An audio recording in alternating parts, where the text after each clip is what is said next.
Go ahead. So I went to church one Sunday, Mm-hmm. not to go to church, but to talk to the pastor Uh-huh. about this lady that I had dated, but he was dating now. And I just wanted to make sure that she knew I was like very sorry for being a sailor versus being a real human being. So I went in and I talked to the pastor before the service, and I told him what had happened, and I said, can you just please tell this lady that I'm truly sorry and I understand why, we split up and everything. And he said he would, and then he said, and I said, okay, I'll see you.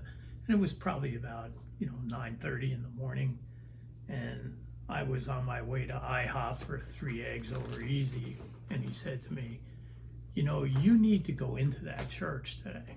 And I said, in my head, yeah, okay, buddy. And out the door I went. So I was walking down the hallway, and instead of turning left to go to the parking lot, I turned right and went into the sanctuary. And I sat down in the back, and I listened to the pastor give this sermon. And at the end, he had an altar call. And I tell you what, during that sermon, it was like he was talking right to me. And instead of feeling all this in your head, you were feeling it in your heart. And I knew that I was at a turning point. Mm-hmm. So when the pastor gave the altar call, I was the first one up there. The second one up to the front was actually the pastor's mother.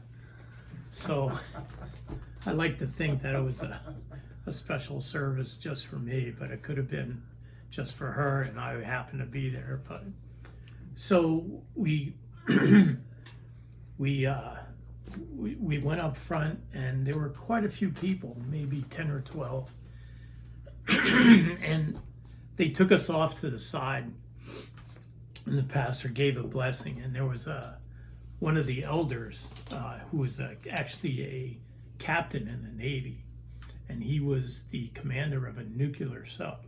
Mm. So his name was Bruce Cavey. I don't know if I could say names, but Sure. so he prayed the sinner's prayer with each one of us, and at the end of the prayer he would say, "So if you died right now, where would you go?" So as he's coming down the line praying this prayer, everybody said, "I'm going to heaven." And he'd say, "That's right." And he'd say, "Oh, I'm going to heaven." And that's right. Then he said to me, "If you died right now, where would you go?" And I said, "Detroit."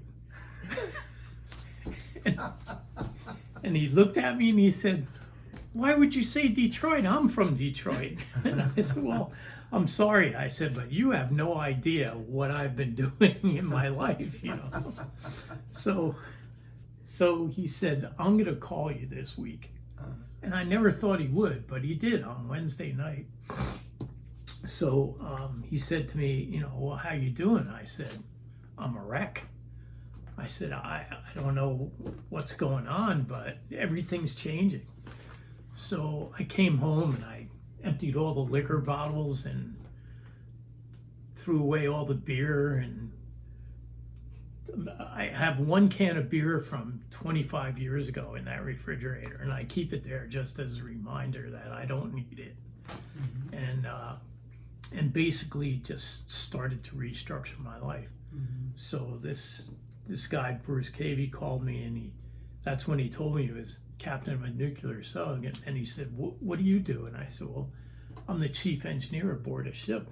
And he said, "Oh, you're going to have a hard time with this." He said, "Because your world is square pegs fit in square holes, round pegs fit in round holes." He says, "This is not something that you use your head about. It's what you use your heart about." Mm. And And he was very, very, very right. Yeah. So I started to like think about, should I go back to sea? Should I even go out there? Because my experience was that there were no Christians out at sea. And I understood from the get-go, like, the importance of going to church and being with other Christians. It's just a very, it's something that props you up, that you can fall back on, and it's a good foundation to have. And right around that time, just a couple of weeks after I had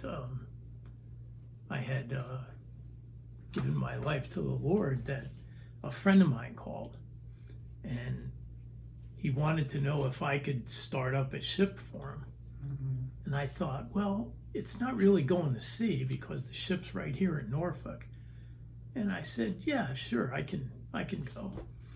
So a week later, we met down at the ship and we got together, and there was a group of guys, about 10 of us maybe, and they were all engineering studs. We were all chiefs, and but there was nobody was flexing their muscles. It was like whatever had to be done, you did it. And they would call us when they were having problems, and so sometimes you'd work with one guy, and then other times you'd work with somebody else. But anyway, the guy running the crew asked if I could go sound the fuel tanks, find out how much oil we had on board the ship. And I said, yeah, sure. So I grabbed a bucket, some rags, and my sounding tube, and the wrench to take the plugs out of the deck. And I took off, and I was up there sounding the tanks. Well, there were 2 tanks I couldn't find. So I knew they were in this general area, but I just, for some reason, I couldn't find them. And I had been on that type of ship before, so there was a shipyard worker there sweeping up, and I went over there and I said to him, hey, excuse me, but have you seen a couple of brass plugs? They should be around this area somewhere. And he's like, oh yeah, hold on. And he had a broom and he was sweeping, and he went over and he swept the pile of dirt he had out of the way, and there was the plug. That's why I couldn't find it. So I said, oh, great. I said, did you see another one? He goes, yeah, it's over there. So I went over there, swept away the dirt. Sure enough, there was the other one. So I'm taking the plug out, and I turn around, this guy's standing right next to me, and he said to me, are you a Christian? And I looked at him and I said, yeah, I guess so. I said, how did you know that? And he said, well, I had a 10-word conversation with you, and I didn't hear the F word. So it was just a great thing to be able to say, yeah, I'm a Christian. Oh, that's cool. Yeah. That's cool. Yeah. Good story.